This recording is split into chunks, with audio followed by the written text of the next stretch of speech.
Yang pertama yang ingin disampaikan adalah mengenai struktur materi pelatihan untuk DKP ini. Sebetulnya sih kalau materinya itu sama persis dengan yang kemarin Bapak Ibu ikuti selama kegiatan calon instruktur. Jadi nanti itu pembelajarannya menggunakan model pembelajaran flipped classroom, di mana nanti peserta itu akan diminta untuk belajar secara mandiri dengan para peserta, kemudian dengan didampingi oleh Bapak Ibu sebagai instruktur. Setelah itu baru di hari selanjutnya nanti peserta akan memperoleh penguatan terkait dengan materi yang sudah dipelajari di hari sebelumnya. Kemudian aturan mainnya juga masih sama, jadi nanti setiap materi itu bisa peserta baca di hari sebelumnya untuk melihat-lihat apa yang akan mereka pelajari di hari selanjutnya, yang akan dibuka itu setiap hari sebelumnya di jam 6 sore. Jadi diharapkan setelah selesai belajar di hari pertama misalkan, nah mereka setelah selesai mereka baru bisa melihat apa sih yang akan mereka pelajari di hari selanjutnya gitu. Kemudian ya, untuk kegiatannya karena ini flipped classroom, jadi nanti ada kegiatan asinkronus dan sinkronus untuk setiap modul yang akan peserta pelajari. Nah ini struktur programnya Bapak Ibu, mungkin ini juga Bapak Ibu sudah mengetahui ya. Jadi nanti secara jelasnya peserta itu akan melakukan kegiatan yang diawali dengan orientasi pelatihan, kemudian setelah itu peserta akan melakukan tes awal. Nah, setelah selesai, nanti peserta baru melakukan kegiatan asinkronusnya. Nah, untuk berapa jam pelajaran per harinya, ini bisa Bapak Ibu lihat pada saat nanti Bapak Ibu juga sudah punya PPT-nya ya di sini. Jadi misalkan hari pertama untuk guru itu 4 JP, kemudian nanti kegiatan asinkronusnya 2 JP, kemudian besoknya kegiatan sinkronus 2 JP, kemudian mereka akan melakukan kegiatan asinkronusnya 5 JP. Begitu seterusnya sampai hari ke-10. Seperti itu.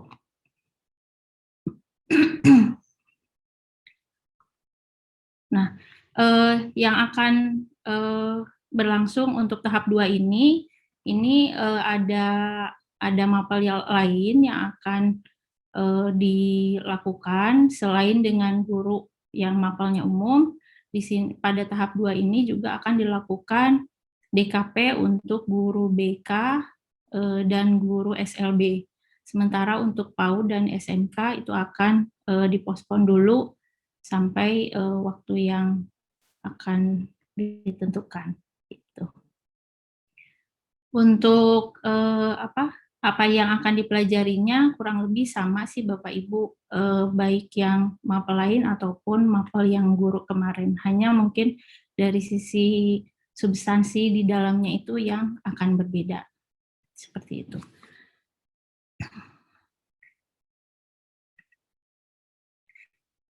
Nah, itu untuk struktur materinya.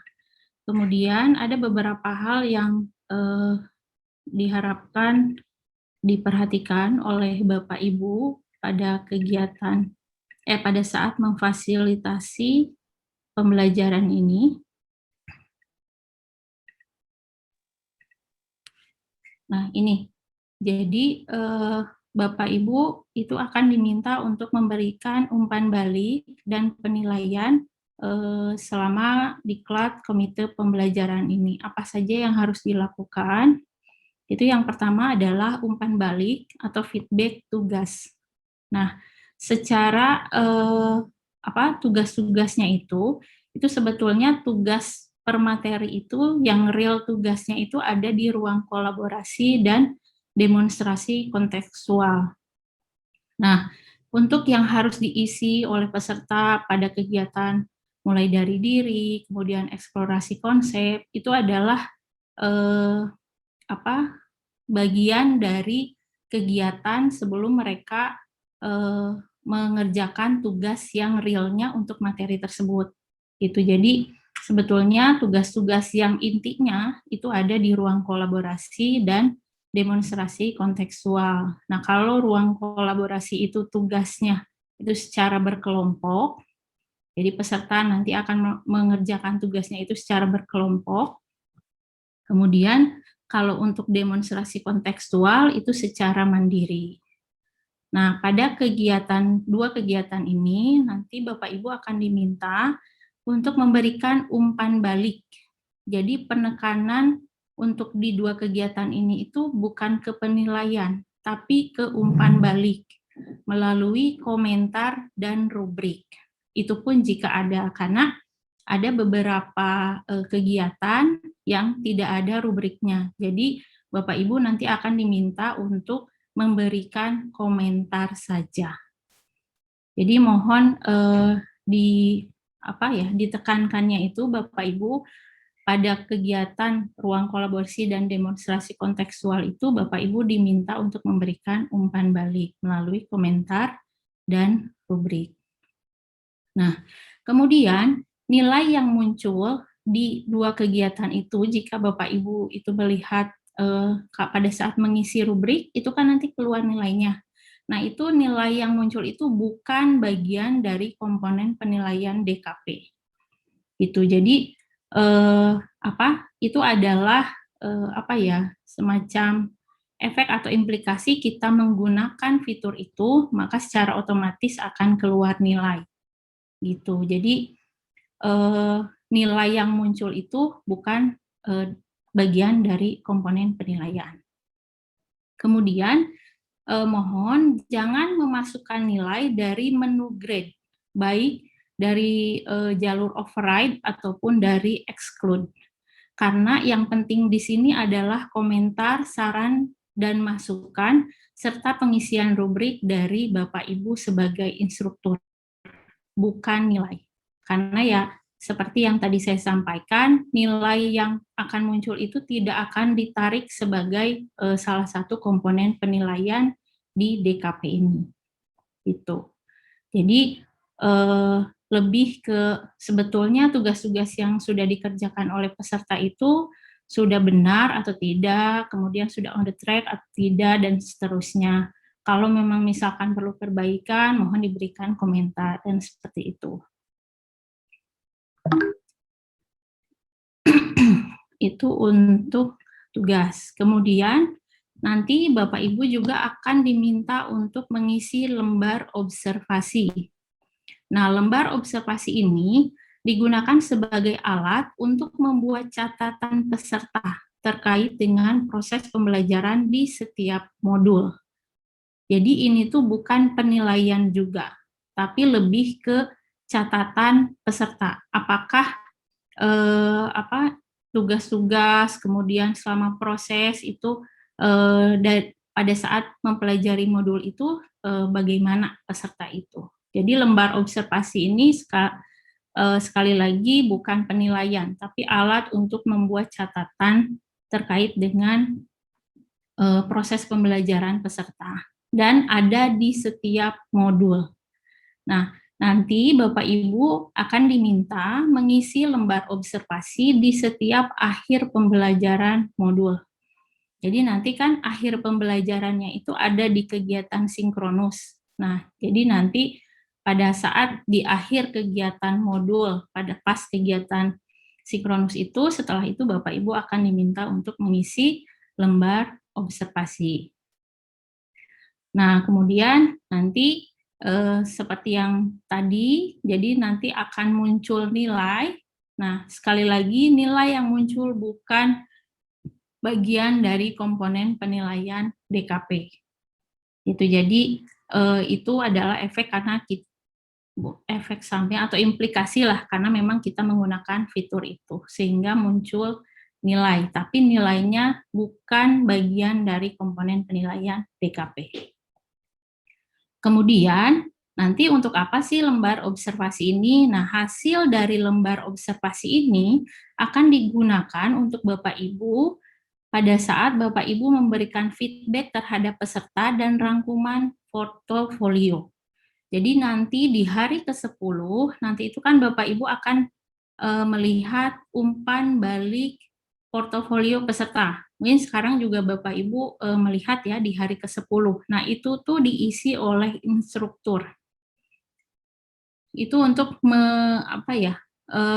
memberikan feedback terhadap seluruh rangkaian portofolio yang sudah peserta kerjakan selama mengikuti kegiatan pelatihan ini. Nah, dari mana Bapak Ibu bisa mengisi itu? Salah satunya melalui lembar observasi yang sudah Bapak Ibu isi. Gitu. Nah, lembar observasi itu ada 8, karena modul yang dipelajarinya itu ada 8 modul. Yang pertama itu lembar observasi pendidikan yang memerdekakan, nanti ada di hari ketiga. Kemudian lembar observasi kerangka kurikulum ada di hari keempat. Lembar observasi capaian pembelajaran ada di hari kelima. Kemudian yang terakhir, lembar observasi pelaksanaan IHT ada di hari ke-10.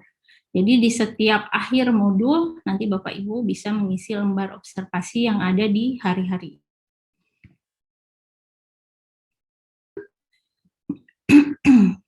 Nah, ini untuk penilaian DKP-nya sendiri, Bapak Ibu. Jadi untuk penilaian DKP ini, penilaiannya diambil dari 3 komponen penilaian. Yang pertama itu penilaian kehadiran, kemudian yang kedua penilaian keterampilan, dan yang ketiga dari tes akhir. Nah, untuk guru, penilaian kehadiran atau penilaian sikap itu akan Bapak Ibu isi melalui rubrik. Akan Bapak Ibu berikan melalui rubrik yang ada di hari ke-10. Itu dikasih namanya PEN 2, kemudian penilaian kehadiran. Itu ada di hari ke-10. Kemudian, maaf,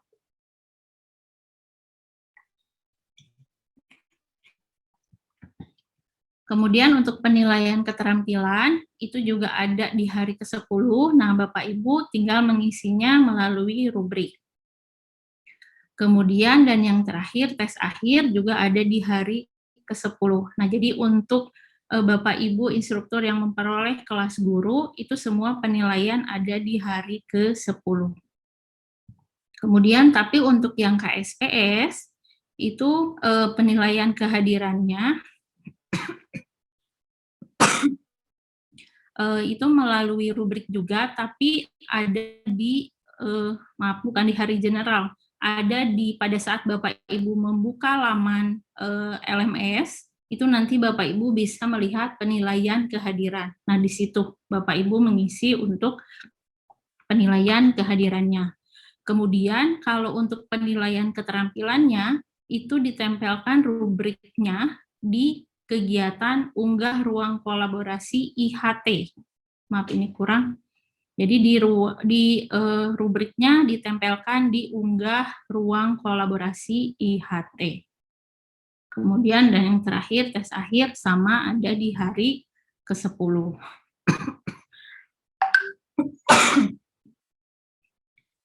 Nah, selanjutnya yang terakhir itu umpan balik portofolio peserta. Nah, ini nanti Bapak Ibu akan diminta untuk mengisi umpan balik portofolio peserta. Di sini tidak ada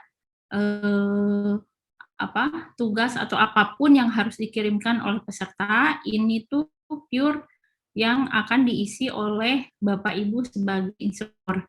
Kegiatan ini adalah untuk memberikan umpan balik terhadap seluruh tugas portofolio selama kegiatan.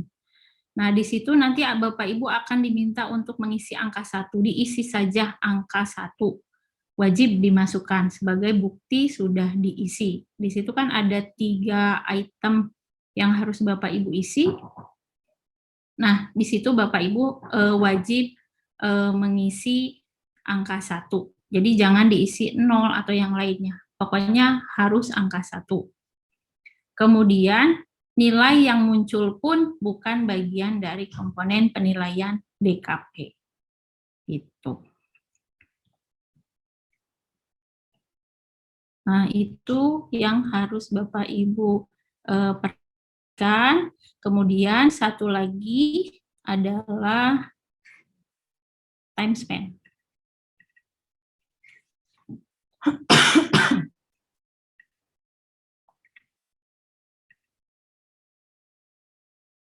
Nah, ini adalah time span, Bapak Ibu, tabel time span nanti akan dibagikan kepada Bapak Ibu.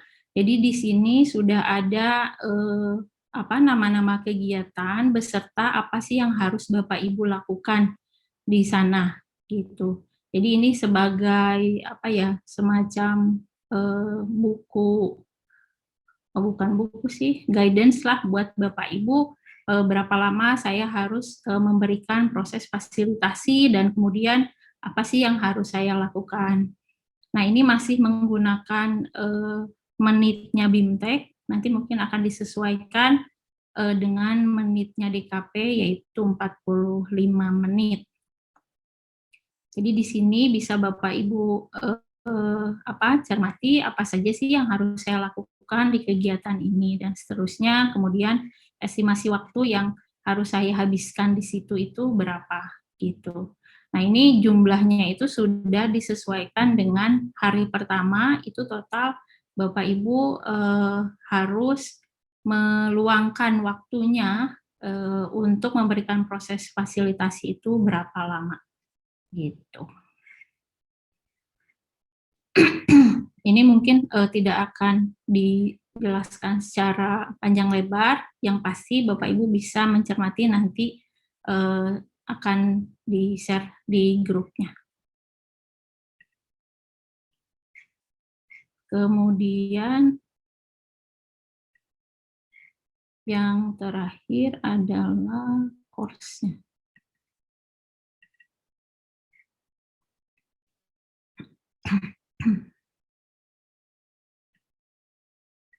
Nah, ini Bapak Ibu,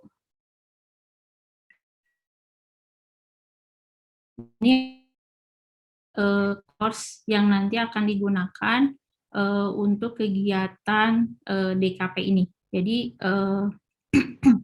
di sini bisa Bapak Ibu lihat ya sama dengan yang kemarin. Jadi ada setiap harinya mencerminkan bahwa pada hari pertama apa saja yang harus dilakukan ada di sana, hari kedua juga ada di situ dan seterusnya. Nah, kemudian sebagai petunjuk bagi Bapak Ibu, itu Bapak Ibu bisa mencermati petunjuk bagi instruktur. Jadi di sini itu bisa Bapak Ibu lihat sebentar.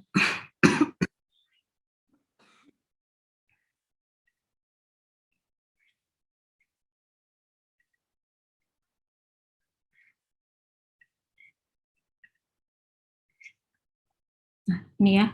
Jadi mulai dari petunjuk bagi instruktur, kemudian nanti apa saja yang harus Bapak Ibu lakukan bisa cermati di sini.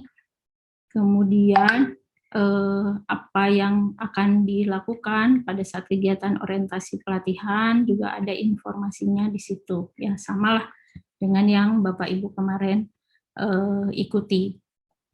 Kemudian nanti ada unggah belajar dan seterusnya, ada buku panduan, tes awal dan seterusnya. Silakan Bapak Ibu fasilitasi sesuai dengan kegiatan yang ada di LMS. Nah, kalau misalkan Bapak Ibu ingin melihat kegiatan-kegiatan selanjutnya, ini kan karena sudah disetting tanggalnya, karena ini nanti contohnya seperti ini akan terbuka di hari kedua itu. Hari pertama itu kan pelaksanaannya tanggal 9. Nah, ini dibuka. Kemudian untuk hari keduanya ini dibukanya tanggal 9 tapi jam 6 sore. Gitu. Kemudian di hari selanjutnya pun seperti itu. Nah, untuk kegiatan DKP ini nanti liburnya itu ada hanya di hari Minggu saja. Itu. Untuk hari Sabtu masih tetap ada pembelajaran. Jadi kegiatannya dari tanggal 9 sampai 19 Juni. Nah, jika Bapak Ibu ingin melihat apa saja yang ada di hari-hari selanjutnya, Bapak Ibu diklik yang bagian ininya ya, turn editing on. Ini diklik, kemudian nanti akan muncul seperti ini. Jadi Bapak Ibu bisa melihat semuanya dari mulai hari pertama sampai hari terakhir. Nah, nanti Bapak Ibu jangan lupa di setiap harinya itu Bapak Ibu akan diminta untuk mengisi daftar hadir. Jadi setelah proses kegiatan tatap mukanya berlangsung, kemudian nanti Bapak Ibu akan diminta untuk mengisi daftar hadir. Caranya tinggal klik saja ini di daftar hadir peserta, ini diklik, kemudian nanti akan muncul ke sini. Nah, bagian mana yang diklik? Ada bagian yang ini, yang warna biru seperti play. Nah, ini tinggal diklik saja Bapak Ibu, kemudian nanti Bapak Ibu isi hadir atau tidak hadir. Ini kosong karena memang tidak ada pesertanya, karena ini master ya. Itu. Jadi nanti kalau sudah diklik kayak gini, tinggal klik hadir atau tidak hadir. Kalau memang misalkan ada informasi tambahan, bisa Bapak Ibu masukkan di bagian remarks-nya. Nah, nanti kalau sudah diisi, jangan lupa klik save attendance. Gitu. Jadi sesinya itu ada di sini. Nah, jika tidak tampil semuanya, Bapak Ibu tinggal klik yang tombol ini saja, all. Klik tombol all, kemudian nanti akan muncul 10 hari pertemuan tatap maya.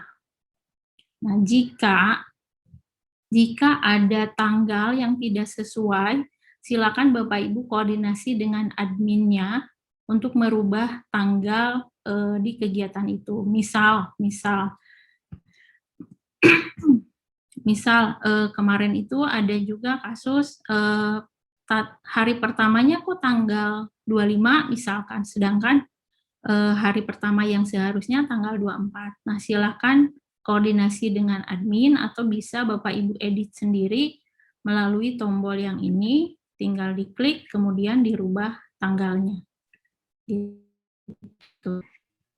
Kalau sudah klik save, udah hanya itu saja untuk merubahnya. Atau misalkan Bapak Ibu mau minta tolong ke para admin yang nanti akan mendampingi Bapak Ibu selama kegiatan di kafe ini, silahkan gitu.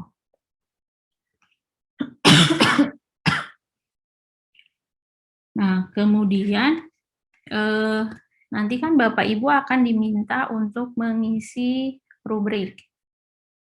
Kita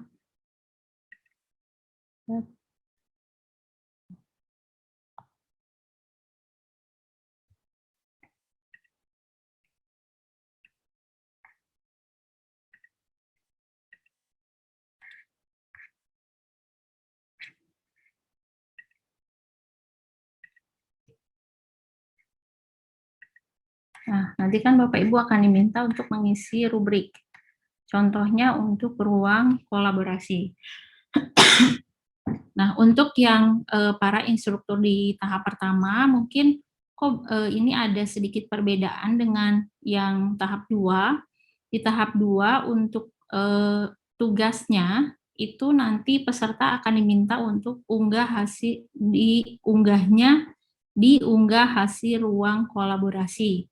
Kenapa? Karena di sini, di bagian ruang kolaborasi itu, ini pure peserta untuk melakukan diskusi saja.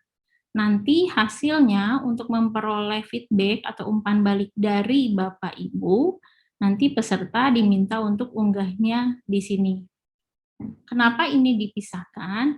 Karena kalau di sini pada saat Bapak Ibu memberikan mengisi rubrik, yang terisinya itu rubrik untuk peserta yang menguploadnya saja, sementara untuk yang lain tidak.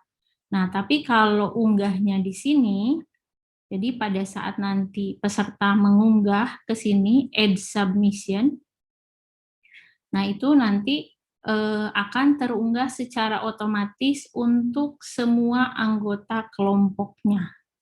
Kemudian dan nanti grade atau rubrik yang nanti Bapak Ibu berikan pun itu akan terberikan ke semua anggota kelompoknya. Jadi tidak perlu memberikan umpan balik satu-satu, tapi cukup satu kali Bapak Ibu mengisi rubrik dan memberikan komentar, maka nanti itu akan terupload ke semua peserta. Perhatian, kesertaan, partisipasi, ide gagasan, dan kerjasamanya semua kan menjadi amal ibadah kita masing-masing. Maaf, Bu Dini, apa bisa diulangi? Terima kasih kepada Mali yang begitu sabar. Nah, kita lain selama jeda RPKA dari sampai Senin kita akan harus dibuka. Ya, makasih udah di mute. Jadi sekali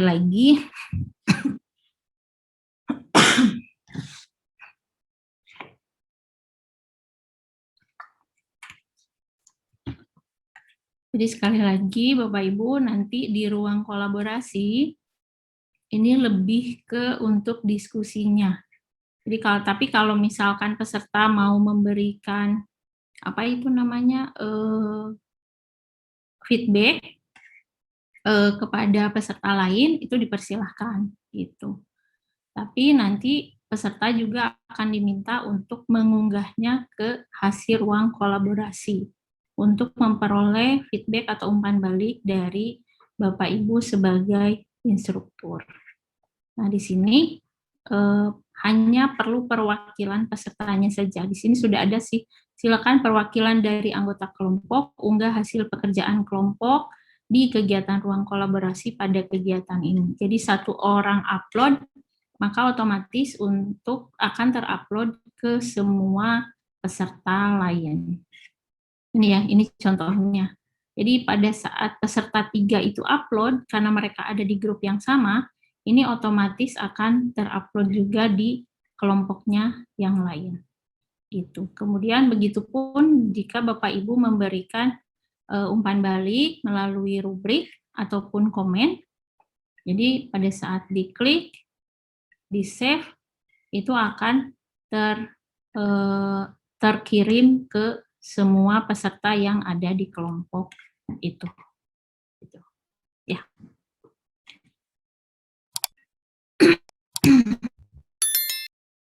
Nah, itu cara ngisi, cara ngisi grade-nya kecepatan ya. Jadi kalau kita klik, kemudian Bapak Ibu nanti klik grade, kemudian nanti diisi rubriknya.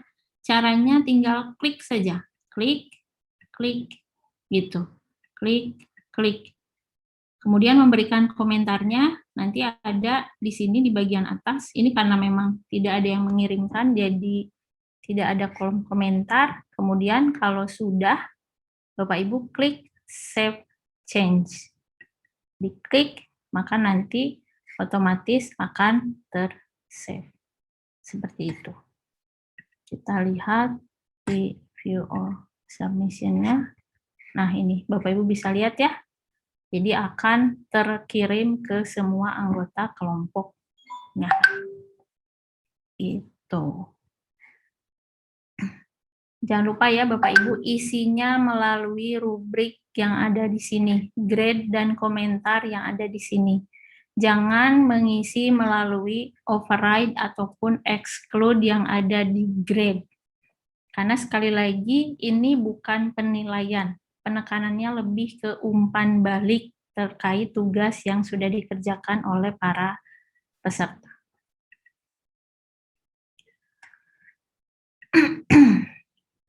Nah, itu untuk grade, cara isinya seperti itu.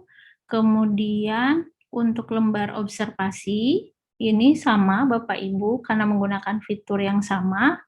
Jadi Bapak Ibu tinggal klik, kemudian dibaca informasinya, kemudian diklik grade. Nah, kemudian Bapak Ibu isi. Ini ya, mohon dipilih ya atau tidak. Ya, tidak. Ya atau tidak. Kemudian catatannya diisikan di sini. Nah, ini nanti hasil dari lembar observasi ini sebagai istilahnya salah satu dasar Bapak Ibu memberikan umpan balik portofolio yang ada di akhir di hari ke-10. Jadi gimana sih peserta ini pada saat mempelajari modul 1, modul 2, dan seterusnya. Ada catatannya di sini. Gitu.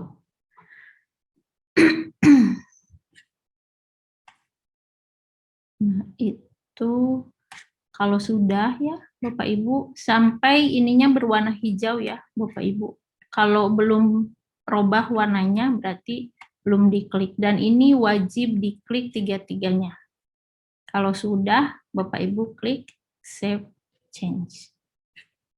Nah, nanti implikasinya memang akan ada nilai, tapi sekali lagi nilai ini bukan nilai penilaian untuk kegiatan DKP ini.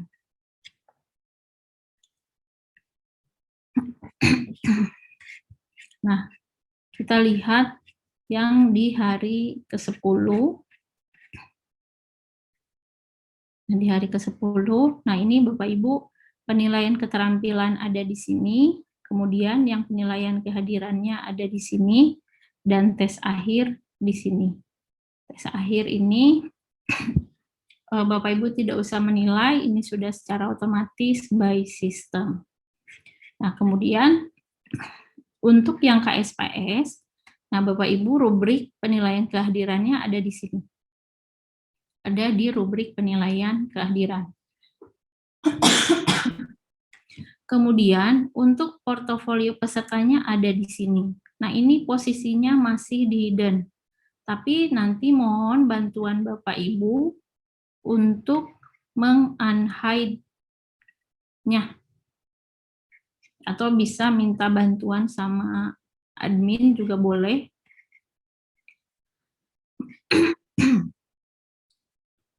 Jadi nanti di bagian command module settingnya, ini jangan hidden from student, tapi show on course page. Kemudian save and return to course. Kenapa ini harus di unhide? Karena ini tuh justru isinya, apa sih yang harus, karena ini itu isinya umpan balik peserta terkait dengan portofolio mereka. Itu dari Bapak Ibu secara utuh dari awal sampai akhir. Jadi peserta itu perlu tahu betulnya saya itu bagus atau belum, saya itu sudah memenuhi semuanya atau belum, seperti itu. Jadi kan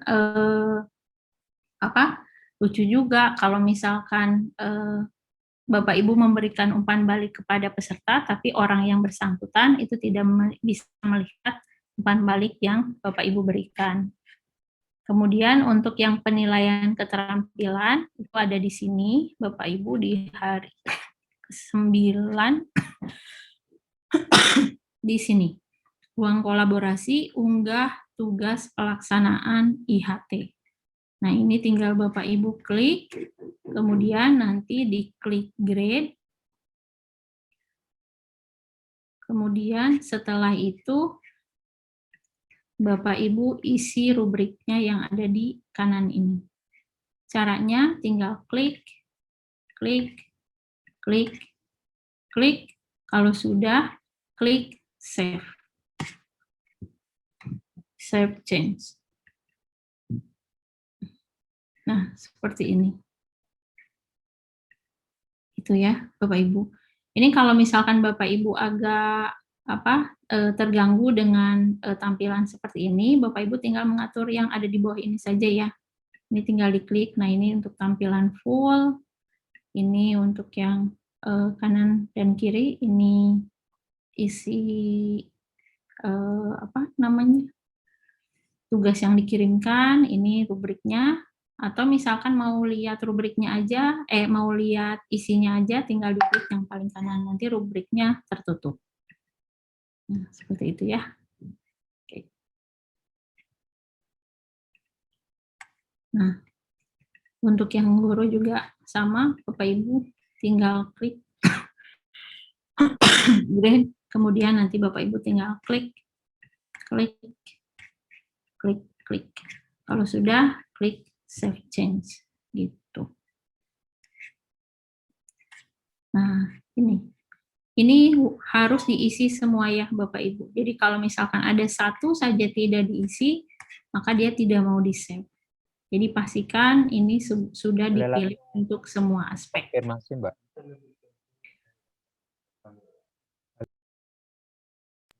Boleh langsung konfirmasi. Oh, iya, Bapak. Ya, terima kasih. Mumpung di penilaian keterampilan, di situ kan untuk guru ya, untuk guru. Ya.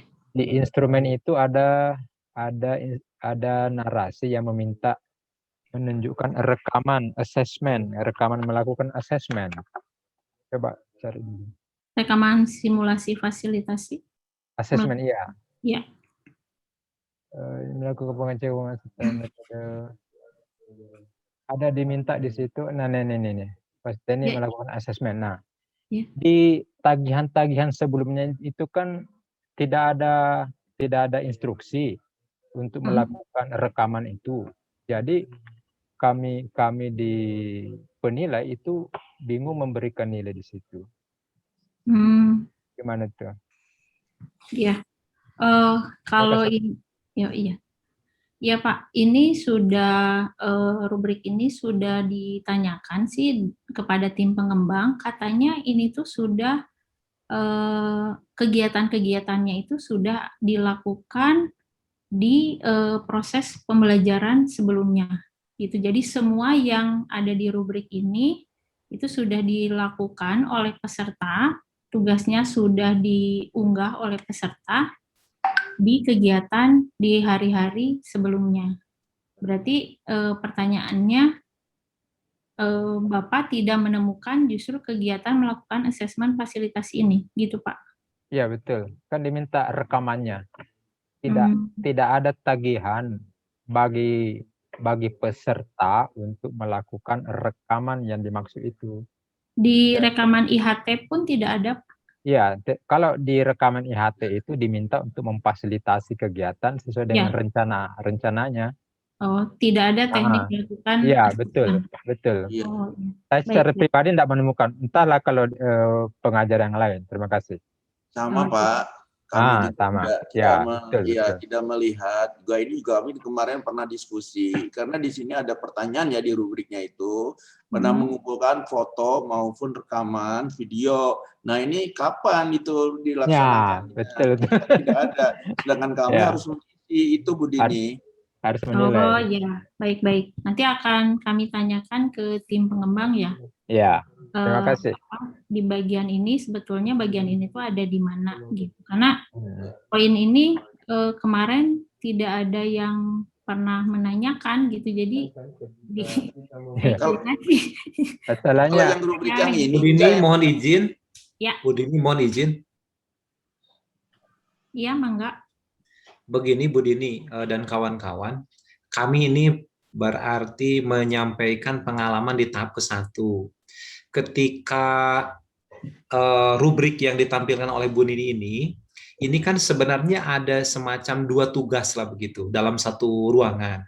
Tugas yang pertama membuat rencana fasilitasi yang dalam bentuk PDF begitu. Tugas yang kedua adalah mereka itu bermain peran, Pak, memerankan sebagai narasumber gitu ya. Yang satu kemudian kawannya dalam kelompok sebagai peserta IHT begitu. Jadi mereka bermain peran dalam Google Meet atau dalam Zoom dalam panduannya. Kemudian rekamannya kan diupload ke YouTube. Nah, kalau menurut saya yang kemarin saya lakukan, jadi untuk yang rekaman ini teknik melakukan asesmen fasilitasi, artinya pada saat mereka bermain peran itu, mereka itu kan melakukan asesmen penilaian terhadap peserta begitu. Ada di atas itu ada mengecek pemahaman. Nah itu dengan metode apa? Jadi justru saya melihatnya itu dari rekaman Pak. Misalnya satu contoh begini, pada rekamannya itu, misalnya dia itu berkata, Bapak Ibu, hari ini agenda kita adalah membicarakan tentang pendidikan yang memerdekakan, misalnya begitu. Lalu mereka misalnya si narasumbernya menampilkan slide begitu. Setelah itu, bagaimana Bapak Ibu? Apakah Bapak Ibu sudah paham? Nah, seperti itu juga mengecek pemahaman. Nah, itu saya lakukan melihat dari rekaman mereka begitu. Atau juga misalnya begini, Bapak Ibu untuk melihat atau untuk mengetahui pemahaman Bapak Ibu terhadap materi yang barusan, maka saya akan melakukan kuis. Berarti sudah ada 2 cara tuh, 2 metode. Tadi dengan kuis, satu dengan tanya. Nah, maksud saya seperti itu gitu, pemaknaan dari ini. Cuma saya Bu Dini ada balik tanya nih, kalau ini misalnya dilakukan penilaian untuk DKP ini aspek keterampilannya hanya dari sini, rasanya tidak adil. Ini hanya salah satu tugas, sedangkan tugas-tugas yang lain yang banyak begitu, yang tadi Bu Nini sampaikan, nilai itu sebagai implikasi ketika mengklik daripada rubrik begitu. Sehingga mereka, para peserta di dalam daftarnya, di grade-nya itu kan berjejer gitu nilai-nilai. Apa artinya nilai itu kalau aspek keterampilan dalam penilaian DKP ini hanya diambil dari ini gitu. Nah, ini yang saya tidak ngerti gitu, tidak paham mengapa hanya satu. Padahal ini adalah hanya salah satu tugas di ruang kolaborasi yang isinya adalah rencana fasilitasi dan mereka bermain peran untuk memerankan memfasilitasi IHT, kemudian dibuktikan dalam bentuk rekaman yang diupload ke dalam YouTube begitu. Itu Bu, terima kasih Bu. Ya, baik Pak. Ya, mungkin yang praktik dari Pak Dadang mungkin bisa dilakukan juga oleh para instruktur lain. Selain itu, nanti insya Allah akan saya tanyakan juga kepada tim pengembang, ini maksud dari teknik melakukan asesmen fasilitasi ini apakah bagian dari proses pada saat melakukan simulasi fasilitasi atau bukan, untuk mengkonfirmasi ulang ya. Nah, kemudian pertanyaan Pak Dadang, kenapa sih yang kegiatan yang sebelumnya itu tidak nilainya tidak ditarik menjadi salah satu komponen penilaian di DKP? Ini juga sudah kami tanyakan Bapak terkait dengan kok nggak fair gitu yang dinilainya hanya di bagian IHT saja. Nah, menurut penjelasan dari tim pengembang ya memang kenapa penekanannya di IHT ini, karena disinilah inti dari pelatihan ini. Jadi peserta itu apakah nanti pada saat mereka akan melakukan IHT, itu peserta itu sudah sudah mampu atau belum melakukan kegiatan tersebut. Itu dilihat dari bagaimana mereka membuat perencanaan sampai melakukan fasilitasi. Itu pun sudah kami tanyakan Pak Dadang kepada tim pengembang, kok nggak fair ya yang lainnya tugas-tugas itu banyak yang dikerjakan oleh peserta, sementara itu tidak dilirik lah istilahnya nilainya. Tapi tim pengembangnya bersikukuh bahwa intinya itu ada di sini. Jadi hanya di bagian penilaian keterampilan ini saja yang diminta dinilai dan dijadikan sebagai komponen penilaian. Gitu. Bu Dini, mohon maaf saya memberikan tanggapan sedikit terkait itu. Ya, boleh, jadi Pak. kalau mendengar penjelasan Bu Dini barusan yang disampaikan dari tim pengembang, itu apa bedanya dengan UN begitu? Mereka jerih payah selama 3 tahun hanya kandas oleh UN di akhir begitu. Sedangkan ini Bapak Ibu, kalau ini diupload ke YouTube, itu kan maksimal 14 menit, Bu, durasinya itu. Jadi ini gugur kalau misalnya kesempatan mereka kan cuma 1 hari di hari ke-9, begitu, sampai dengan jam 6 pagi misalnya untuk mengupload itu. Untuk menyusun misalnya seluruh kemampuan mereka, itu hanya kandas akibat misalnya membuat tayangan rekaman video dengan rencana fasilitasi yang dibuat. Nah, itu yang saya katakan tidak adil itu. Jadi apa bedanya lah kalau dengan anak-anak misalnya SMP 3 tahun belajar kandas dengan agenda UN begitu. UN saja sekarang sudah dihapuskan begitu, Bu. Terima kasih. Iya, iya Pak. Setuju sih Pak. Sudah ditanyakan juga, sudah kita istilahnya diskusi bersikukuh untuk memasukkan, tim pengembangnya juga bersikukuh untuk tidak memasukkan. Jadi di materi-materi itu mereka hanya cukup dengan memberikan umpan balik saja. Ya, gitu. Rubrik-rubrik yang di tambahan nih, bisa tambahan nih ya dari Pak Dadang tadi. Ya artinya begini Bu Dini, ketika mereka yang tidak mengumpulkan tugas-tugas itu ya, tapi pada saat di akhir dia bagus, kan kasihan itu Bu. Mereka yang mengumpulkan tugas itu ada berapa? Kalau saya hitung tuh hampir ada 22 item itu ya, untuk yang harus saya nilai itu ya. Tapi tadi itu yang disebutkan itu mereka itu ya gugur, tapi karena hasil yang akhirnya itu nggak nggak terhitung yang di awal-awalnya itu. Ya, Nah, setuju, ini Pak saya lihat Dr. tadi Benny. ya Bu ya, saya lihat juga karena mungkin pengalaman saya di PKB ya di diklat kita, ya kita kan gitu kelihatan jelas itu punya nilai-nilai itu mana yang dinilai. Nah, kalau yang ini saya lihat ada bahkan peserta yang tes akhirnya itu tidak masuk, tidak ada. Tapi di situ nilai di akhirnya itu bagus semua. Nah, saya jadi bingung, ya gimana itu? Nah itu Bu, maksud saya Bu. Terima kasih Bu Dini. Iya, iya Pak, saya juga paham sih. Dan saya juga sudah menanyakan, dan kita juga udah berdiskusi panjang lebar soal itu. Kita bersikukuh untuk memasukkan, tapi mereka juga bersikukuh untuk tidak melakukan gitu, tidak memasukkan. Jadi ya gimana lagi? Bu Dini, boleh sedikit Bu Dini? Dalam memerdekakan Bu. Bu Dini. Iya Pak. Saya masih penasaran nih Bu Dini, mumpung ada bahasan tentang ini nih. Yang disampaikan oleh Pak Dadang tadi, kemudian Pak Dr. Benny juga sama. Itu yang saya rasakan seperti itu Bu Dini. Jadi memang ini kan untuk tahap kedua kan belum dimulai ini, gitu kan? Oke lah, yang untuk tahap 1 mungkin penarikannya dari yang tadi disampaikan hanya di hari yang ke-10. Nah, bagaimana kalau misalnya untuk tahap kedua, ketiga, dan seterusnya, apakah nanti pihak pengembang bisa memberikan perbaikan teknik dalam penilaian ini? Seperti yang tadi disampaikan, jangan sampai tugas-tugas yang demikian banyaknya dari hari pertama sampai hari ke-8, ke-9 itu seolah-olah tidak berarti seolah-olah begitu ya.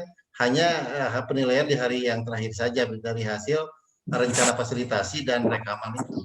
Sementara kita pun menyampaikan kepada peserta bahwa di sekolah penggerak ini penilaian itu lebih cenderung kepada penilaian formatif daripada penilaian yang sumatif, kan begitu ya Bu ya. Sehingga penilaian proses lebih utama daripada penilaian akhir begitu. Itu kan di materi kan begitu yang kita sampaikan ya Pak Dr. Benny ya. Yang kita sampaikan begitu. Tetapi dalam prakteknya sekarang justru ini sebaliknya dari materi yang disampaikan begitu Bu Dini gitu. Begitu Pak Dr. Benny, barangkali tambahan saya gitu. Maaf Bu Dini, saya menambahkan. Bu Dini boleh? Boleh. Oke. Boleh Bu. Saya statement Pak Dadang, Pak Dr. Benny, dan Pak Dr. Ujang memang setuju.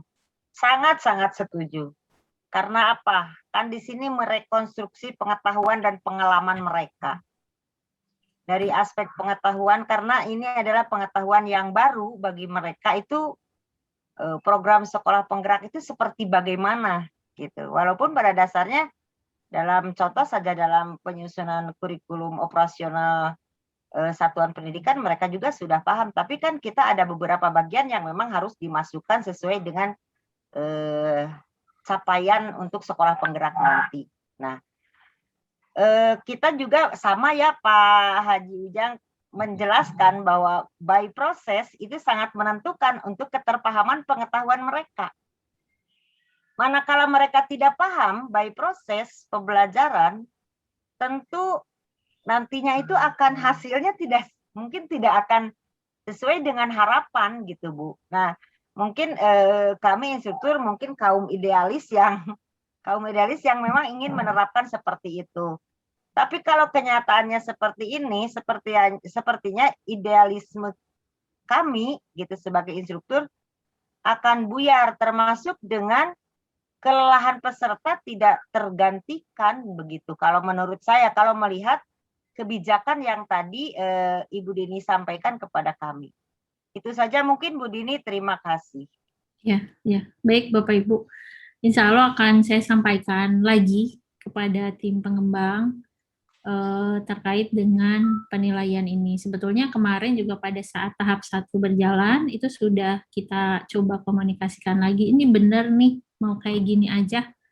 Dan mereka, iya gitu aja gitu. Jadi tapi akan saya coba sampaikan kembali nanti kalau misalkan ada perbaikan ya mungkin akan diperbaiki pada angkatan selanjutnya, karena tidak mungkin di angkatan 2 ini karena kelasnya sudah disinkron gitu ya. Jangan sampai Ibu peserta berasumsi mengejar centang gitu Bu. Iya. Sementara pemahaman mereka tidak terbentuk dari proses itu. Memang Iya, betul. ya Bu. Ya, Rencana. mangga. Nanti akan saya coba sampaikan lagi Bu Dini, terkait dengan boleh penilaian. nggak sedikit nih Bu Dini, saya nanya lagi nih Bu. Ini Iya, Pak. keterkaitan dengan time span itu, ya. Nah ini kan time span itu kan karena di asinkronus itu Bu. Nah di asinkronus itu kan waktunya itu 24 jam itu ya, karena tidak tertentu itu ya, sampai malam segala macam. Boleh nggak kalau kami membuat jadwal saja dengan peserta? Misalkan kita mulai kan, misalkan saya hitung ini semua Bu, yang ada di asinkronus itu dari hari pertama sampai hari ke-10 itu saya hitung. Misalkan hari pertama itu hanya 2 JP, hari kedua itu 7 JP ya. Nah, maksud saya kita mulai dari siang itu kita tentukan. Misalkan kita masuk jam 1 ya, jam 1 kita mulai, cuman memang akhirnya kita nggak menentukan. Ya, kenapa seperti itu? Supaya mereka itu semuanya konsen masuk ke LMS dan mereka berdiskusi sama-sama. Nah, kalau sekarang yang muncul satu jam 11, muncul satu jam 12, muncul satu. Jadi kami itu menunggu, berarti itu 24 jam itu kami menunggu. Nah, kalau misalkan dipakai waktu seperti itu, boleh nggak? Itu pertanyaan saya. Itu Bu Dini. Ya, baik Pak. Sebetulnya kalau untuk jadwal, itu sudah tersedia jadwalnya Pak. Mungkin Bapak Ibu juga ya kemarin yang tahap 1 dapat jadwal ya, jam berapa sampai jam berapa, materi apa, jam berapa sampai jam berapa, betul, materi Bu Dini. Ya. Maksud saya kalau di sinkronus itu nggak masalah. Itu yang di asinkronus itu, yang waktunya itu kan dibebaskan itu waktunya. Jadi kapan saja. Nah itu maksud saya. Iya Pak. Jadi sebetulnya di jadwal itu sudah ada untuk kegiatan asinkronus juga. Jadi nah sekarang mungkin paling Bapak Ibu yang menekankan ke para peserta. Mohon para peserta itu tertib pelaksanaan gitu. Kalau memang misalkan contoh nih, yang untuk hari pertama itu asinkronusnya kan 2 JP, berarti 90 menit saja. Nah, mohon para peserta itu strict di waktu itu gitu. Nah, mungkin itu kembali lagi ke Bapak Ibu sebagai instruktur untuk mengatur di situ gitu. Ya, kalau begitu kan kita bisa melakukan seperti itu Bu Dini. Jangan seperti kemarin kita kan, apalagi kita nggak tahu time span-nya itu kapan-kapan kan tidak tahu. Tapi ketika kita sudah buka LMS ya, kita ditentukan waktunya, jadi enak. Jadi nggak sampai menunggu ya. Ya sampai menunggu kita itu, yang menunggu teman peserta yang bertanya atau yang mau apa ya, jamnya itu nggak tertentu. Nah kalau seperti tadi diarahkan itu tuh bagus Bu. Jadi kita juga tahu, makanya saya di sini saya juga sudah mengatur dan memetakan untuk hari pertama kita berapa JP itu di asinkronus, hari kelima berapa JP di asinkronus, udah saya petakan itu Bu. Jadi kalau seperti itu ya terima kasih, saya berarti bisa nih. Dan ingat Ibu, makanya banyak itu yang kemarin saya lihat informasi ya, termasuk dari Ibu Dini, misalkan ada teman kita sampai 4.000 ya karena mereka menunggu, dan di situ juga apakah efektif atau tidak, karena mungkin aja hanya kita pasang saja ya, maksudnya nanti di-setel terus ya, tidak dimatikan. Nah itu kan bisa saja jalan seperti itu.